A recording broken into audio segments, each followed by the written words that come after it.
विरल संयोग है, इसको आप कह सकते हैं कि जो जोड़ी इस राज्य के संघर्ष के लिए एक अटूट बंधन का काम किया था, चाहे वो कोयलांचल से लेकर आपको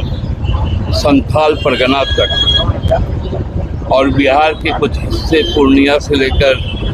बांका जमुई तक और इस तरफ कोल्हान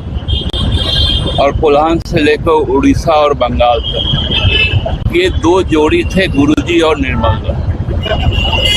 आज ये संयोग है कि जब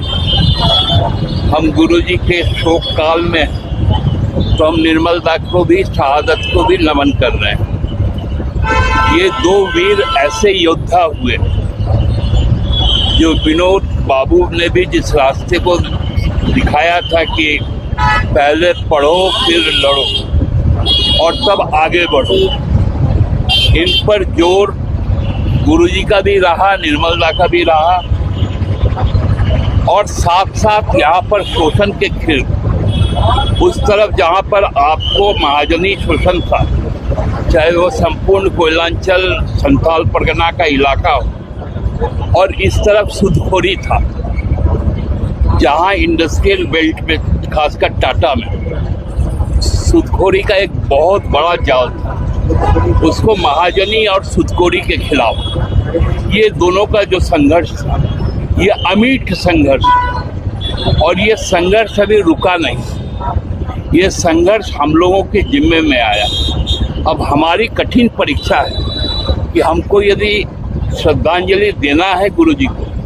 और निर्मल दा के प्रति यदि सच्ची श्रद्धांजलि देना है,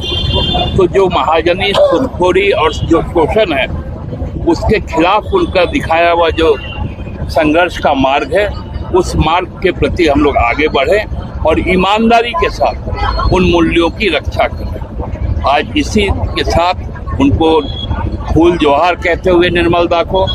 गुरुजी को फूल जोहार कहते हुए हम लोग यहीं समाप्त करते। गुरुजी हमारे बीच नहीं, लेकिन उनके जो कार्य किए, जो योगदान रहा है, उसको लेकर आप लोग मांग कर रहे हैं कि भारत रत्न। देखिए, गुरुजी को भारत रत्न मिले ये एक स्वाभाविक सा आम लोगों का, पूरे ये कोई पार्टी का मांग नहीं, ये आम जनों का मांग है। क्योंकि आप देखे होंगे कि स्वतंत्र भारत सबसे संघर्षशील यदि कोई व्यक्तित्व और नेतृत्व रहा है तो वो निस्संदेह गुरुजी रहे। स्वतंत्र भारत में इतना बड़ा, और केवल झारखंड राज्य का निर्माण नहीं, हमारे इस आंदोलन से जब लोग प्रभावित हुए